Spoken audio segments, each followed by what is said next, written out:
తిరుమల శ్రీ వెంకటేశ్వర స్వామి వారిని ISRO chairman doctor V Narayan దర్శించుకున్నారు. VIP విరామ సమయంలో స్వామివారి సేవలో పాల్గొని మొక్కులు చెల్లించుకున్నారు. ఈ నెల 12న పిఎస్ఎల్వి C62 రాకెట్ ద్వారా EOS N1 ను గగనతలంలోకి పంపనున్నారు. ఈ రాకెట్ ప్రయోగం విజయవంతం కావాలని ఉపగ్రహ నమూనాను శ్రీవారి పాదాల చెంత ఉంచి ప్రత్యేక పూజలు నిర్వహించారు. దర్శన అనంతరం రంగనాయకుల మండపంలో రాకెట్ నమూనాలకు ఇస్రో చైర్మన్ నారాయణ్ కు పండితులు వేద ఆశీర్వచనం అందించారు. ఆలయ అధికారులు ఇస్రో చైర్మన్ ను పట్టు వస్త్రంతో సత్కరించి ఇస్రో శాస్త్రవేత్తలకు శ్రీవారి తీర్థ ప్రసాదాలు అందజేశారు. On 12th January morning 10 a.m.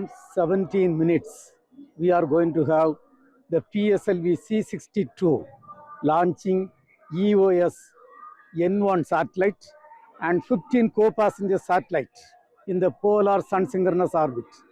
This is the first launch in 2026 and the 64th launch of the PSLV vehicle. And in this vehicle, we have 8 co-passenger satellites from foreign countries. With this, we will be accomplishing 442 foreign satellite launches from Indian soil. What is the purpose? This is basically advanced Earth observation satellite, the EOS N1. What is the purpose?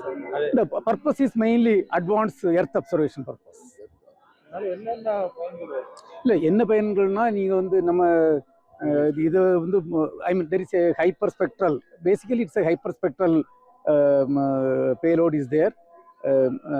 It will be useful for the strategic applications. ఈ video మీకు నచ్చినట్లయితే like కొట్టి share చేసి మా YK TV ఛానల్ని subscribe చేయండి.